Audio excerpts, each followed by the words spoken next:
Well, it was a complete whirlwind. You had the series of executive orders. Everybody was caught by surprise at the absolute speed with which everything happened, and this set the tone for the 100 days for an administration that was going to act first and then ask questions or justify later. I'm Hanna, Al Jazeera English correspondent, and between us, the actions of the Trump administration have been testing the very fabric of the country's democracy.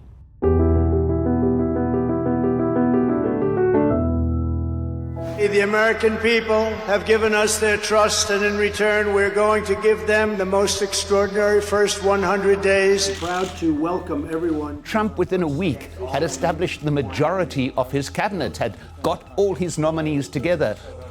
He wanted people in the cabinet who, above all, were utterly loyal to him, not to the office of the presidency, but to Donald Trump himself. This administration has been the most hostile towards the established media than any other administration. Please, go ahead. They assembled around them as well an incredibly powerful media machine to drive through the established media, bring in the so-called influencers, the right-wing media. So they've undercut the very nature of journalism itself by bringing in people who they know are going to be setting up Donald Trump with questions that he will like, but everything happens so quickly that it's very hard to fact-check him in real time, because by the time he's finished one point, he's on to another one.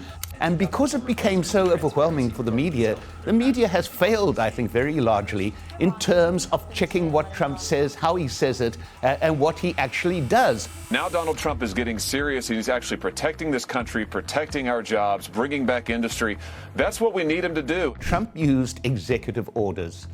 He did so by invoking various states of emergency, which in his view allowed him to do things that constitutionally a president normally would not be able to do. Something like border reform. He declared border crossings as a threat to the stability of the United States. Never before have you seen troops being posted within the United States during peacetime. Our country and its taxpayers have been ripped off for more than 50 years. Let's take tariffs. That was also introduced under an executive order, but also under the guise of an emergency. So all of these were done with the precise intent of circumventing Congress completely out of the system of governance. The Republican-dominated Congress has agreed to let that be done without any resistance whatsoever. It's not just what the Trump administration has done. This is the chainsaw for bureaucracy. Releasing Elon Musk to hack apart the federal workforce. Musk has shown an absolute joy in what he is doing. President Trump restored order and security almost immediately. All of a sudden, you have ICE arresting a Maryland man who's sitting with his family, who gets taken away, given to a prison in a foreign country with no due process whatsoever. Bring home children now!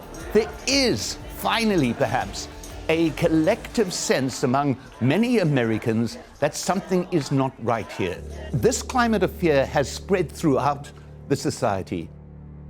My wife said to me once, "Do you carry your green card around?" So I said, "No, I really don't." She said, "Well, you should, because they're going to be stopping people on the streets and saying, 'Are you here legally?' Particularly if you're a journalist covering a protest.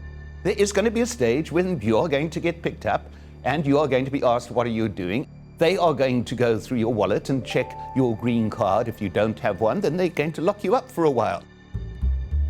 Those dozens of cases that have come before the country's courts, governing a lot of issues, immigration, governing issues of shutting down companies like Voice of America or Radio Free Asia, may be coming into play by the courts resisting many of these executive orders on constitutional grounds, on the grounds of law. But it can't be one branch. It can't just be the judiciary. It also has to be the legislature.